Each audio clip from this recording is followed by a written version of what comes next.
Non, mais c'est pas possible. Gilles Marais vient de balancer quelque chose de malade mental concernant le cas de Julien Alvarez.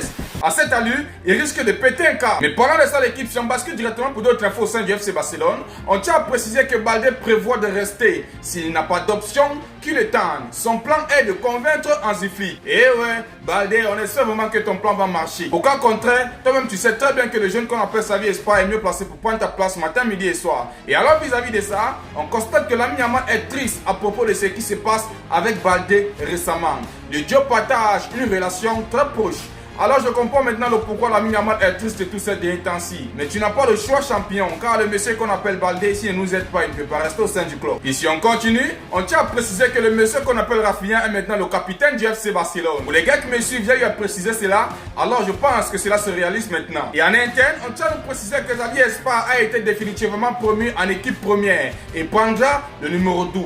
Tout ce que je peux dire, c'est que amène le bout en bout car on sait de quoi tu es capable. Et si on bascule directement sur le cas de Julien Alvarez, on tient à nous faire savoir que Gilles Marin, qui est très bien le président de l'Atlético de Madrid, est très en colère car il estime que Julien Alvarez a publiquement donné une mauvaise image du club qu'on appelle très bien l'Atlético de Madrid. Julien Alvarez ne veut pas rester une minute de plus à l'Atlético de Madrid. Émotionnellement, c'est terminé pour lui. Son cœur est ailleurs. Plusieurs réunions sont prévues à l'Atlético de Madrid concernant sa situation. Le monsieur qu'on appelle Gilles Marais, je ne sais pas ce qu'il anime, mais il faudrait qu'il essaie de se revoir. Et on constate également que Arsenal suit Julien Alvarez, mais le joueur ne rêve que de Barça. Arsenal serait prêt à négocier avec l'Atlético de Madrid que si le joueur manifeste de l'intérêt pour le transfert. Arsenal est prêt à égaler le prix demandé par l'Atlético de Madrid pour Julien Alvarez. Les Guinéens sont prêts à se battre jusqu'au bout. Mais l'accord dépend actuellement du joueur qui doit donner son feu vert, comme j'ai eu à préciser. La position de Julien Alvarez est claire. Pour l'instant, il veut jouer qu'au sein du FC Barcelone.